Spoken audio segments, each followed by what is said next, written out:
Hello सबैलाई नमस्ते। अलि ढिलो भए पनि आज चाहिँ फिनीको रेसिपी आएको छ तिहार स्पेशल है। सबैले भिडियोलाई लास्टसम्म हेरेर साथ र सपोर्ट गरिदिनु होला। सुरुमा चाहिँ आधी किलो मैदा लिएर यसमा चाहिँ मैले थोरै थोरै पानी राख्दै एउटा डो रेडी गर्न लागि।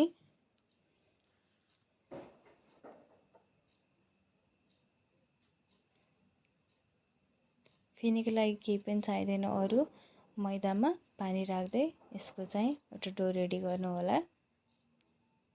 बिस्तारै बिस्तारै गर्दै यसलाई मुछेपछि चाहिँ यसको डो रेडी हुन लाग्यो।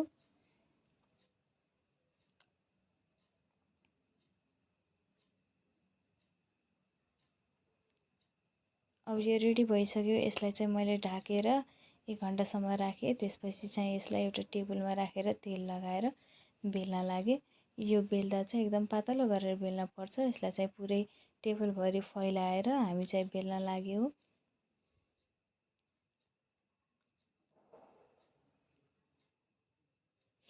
बेल्दाखेरि जुन भाग धेरै मोटो भएको थियो त्यो भागलाई चाहिँ हामीले काटेर अनि फेरि यसलाई फैलाउन लाग्यौँ। अनि यो कचरामा भएको चाहिँ साठा हो। साठामा चाहिँ सुरुमा यसलाई चामल पिसेर यसको मसिनो छान्ने अनि त्यो छानेकोमा घिउ राखेर यसलाई मजाले माडेपछि चाहिँ यो साठा बन्छ। अनि यो साठालाई चाहिँ अघि बेलेको पिठोमाथि लगाउने, अघि हामीले बेलेर राखेको डो छ त्यसमा चाहिँ यसलाई लगाउन सकिन्छ। यसलाई लगाउने अनि यो लगाएर चाहिँ हामीले बेल्ना साइजको गराएर यसलाई फोल्ड गर्दै जानुपर्छ। यसरी फोल्ड गरेपछि यो सक्यो। त्यसपछि यसलाई हल्का हल्का गरेर दाब्ने अनि यसलाई चाहिँ सानो सानो टुक्रा गरेर काट्यौँ। अब यो काटेर राखेको त्यतिकै राख्दा सुक्छ, त्यही भएर यसलाई चाहिँ हामीले एउटा प्लास्टिकमा राख्यौँ। सुक्यो भने चाहिँ यो राम्रोसँग फुल्दैन पकाउँदाखेरि, त्यही भएर यसलाई चाहिँ ख्याल गर्नुपर्छ। अनि त्यो काटेर राखेको पिसलाई चाहिँ बेलेर फिनीको साइज बनाउन थाल्यौँ। अब यो बेल्दाखेरि चाहिँ ख्याल गर्नुपर्ने कुरा के हो भने यसलाई हामीले पातलो गरेर बेल्नुपर्छ। धेरै बल्लाएर बेल्न नि हुँदैन, फेरि राम्रो हुँदैन, च्यातिन सक्छ। हल्का हल्का बेरेर पातलो गराउन पर्छ। यसलाई पातलो भयो भने चाहिँ राम्रोसँग फुल्छ। यो कुरा चाहिँ ध्यानमा राख्नुपर्छ। अनि बीचबाट 2 लाइन चाहिँ काट्यौँ। फेरि यस्तै गरेर अर्को पनि बेल्न थाल्यौँ।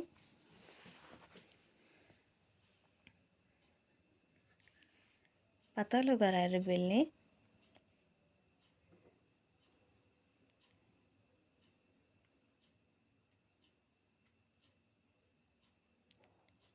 अनि यसलाई पनि बीचबाट 2 लाइन काट्यौँ। अब चाहिँ यो फुराउनको लागि रेडी भएको छ। त्यसको लागि कराईमा तेल राखेर तेल तताउँदै गऱ्यौँ। अब यसमा त्यो बेलेको फिनीलाई हामीले फुरायौँ। पातलो बेलेको कारणले गर्दा चाहिँ यो मजाले फुलेको छ। मोटो बेलायो भने चाहिँ यो फुल्दैन। उल्टाइ पल्टाइ गर्दै यसलाई केही बेरसम्म पकाउनु पर्छ। धेरै हाई फ्लेममा नपकाउनु होला, मिडियम फ्लेममा नै पकाउने गर्नु होला।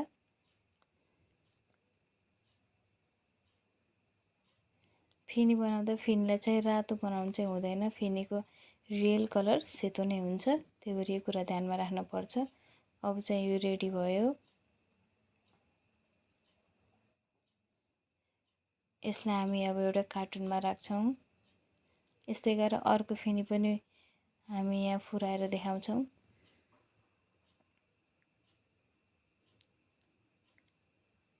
आज चाहिँ म र मेरो मम्मी भएर चाहिँ फिनी बनाएको है।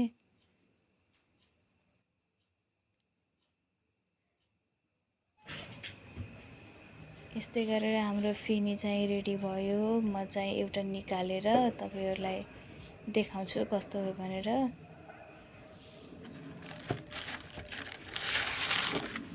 यो चाहिँ एकदमै जुरुम जुरुम भएको छ है। हजुरहरूले खाने जस्तै। धन्यवाद।